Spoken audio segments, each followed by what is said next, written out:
Voronezh Povorino Operation.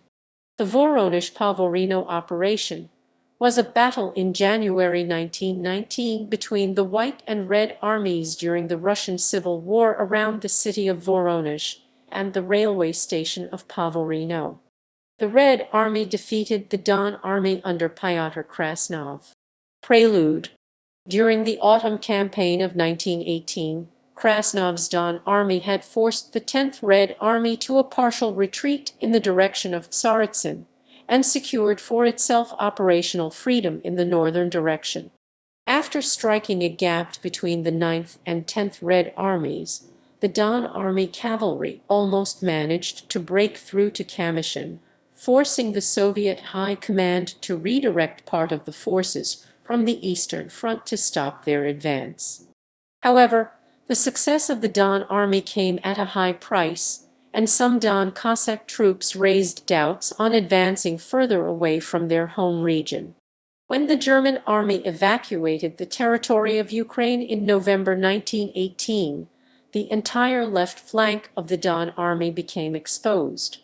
Taking advantage of this, parts of the right flank 8th Red Army began to infiltrate the abandoned territory from the second half of November 1918, gradually enveloping the left flank of the Voronezh group of the Don Army. By December 3, they had reached the town of Valyuiki. At the same time, the 10th Red Army began to advance on the right flank towards the Ilovlya station. The Whites, underestimating the significance of exposing their left flank, weakened their strength in the Voronezh direction to concentrate their forces in the Tsaritsyn direction against the center of the 10th Red Army. A result? The Whites formed two groups, the weakest the Voronezh group, and the strongest the Tsaritsyn group. Both groups were linked by a thin thread of cavalry forces.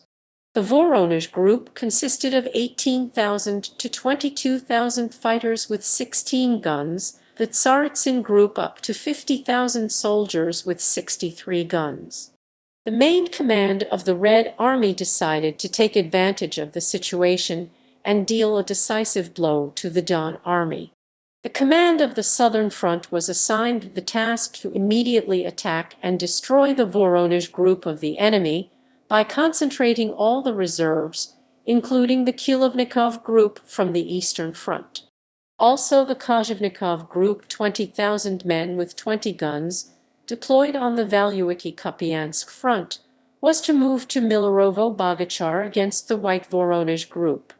Thus, up to 50,000 Red Army soldiers, about half of all forces of the Southern Soviet Front, were ready for action against the Voronezh group. The North Caucasian Front was to assist the Southern Front with the advance of the 11th Red Army towards the Novocherkassk-Rostov-on-Don front. With the Germans gone, General Krasnov needed to cover a new 600-kilometer front. Not having enough forces for this, and also with the beginning of the disintegration of the Don Army at the end of December, whole Don units began to leave the front. Some stanitsas even installed Soviet power. Ataman Krasnov was forced to seek help from the volunteer army. The battle. Meanwhile, Pyotr Slavins, commander of the Soviet Southern Front, assigned the following tasks to its units. The Kozhevnikov group attacked on the Kantemirovka-Mitrofanovka front by the end of January 12. The 8th Army conducted an offensive on both banks of the Don. The 9th Army moved towards the section of the Kopya River between Novokopyorsk and Aryupinsk, strengthening the link with the Tsaritsyn group of the enemy near Budarino. The 10th Army, defending the Tsaritsyn district, at the same time developed an offensive in the Kamyshin direction in order to reduce pressure on the flank of the 9th Army. On January 8, the right flank of the 8th Army was already on the Black Kalitva River, and on January 10, after a small fight, Kozhevnikov's group captured Starobilsk. However, Krasnov at the same time struck a short blow at the junction of the 8th and 9th Armies in the Voronezh direction, inflicting a major defeat near Povorino on the Inzar Revolutionary Division, which was on the left flank of the 8th Army. But the 9th Army managed to restore the situation and again take Povorino, and by January 15 Novokopyorsk. Only on January 21 the 9th Army captured Uryupinsk.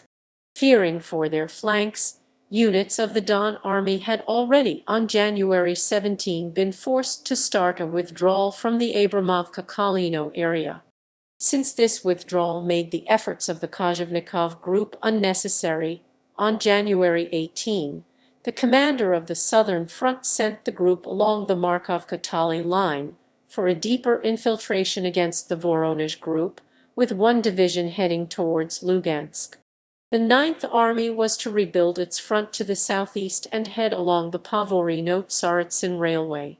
Most of the forces of the 8th Army also had to operate along the left bank of the Don.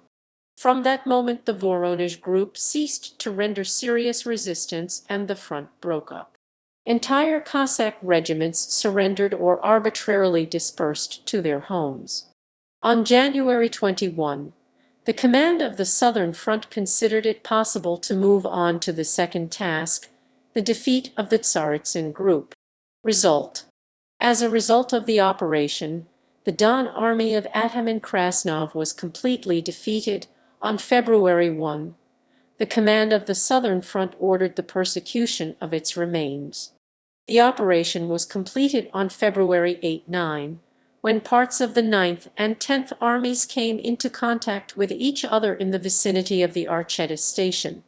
In April 1919, Rostov-on-Don was retaken by the Red Army. However, the concentration of Red Armies of the Southern Front around Voronezh-Povorino led to the weakening of troops in the Donbass, where on January 25 a fresh division of the Volunteer Army landed in Mariupol. This led to an offensive on Lugansk on January 27-28. A result, fighting ensued for the Donbass. Pyotr Krasnov was replaced as Ataman of the Don Cossacks by African P. Begiewski on February 19, 1919, and on January 8, 1919 the Don Army became part of the United Armed Forces of South Russia under overall command of Anton Denikin.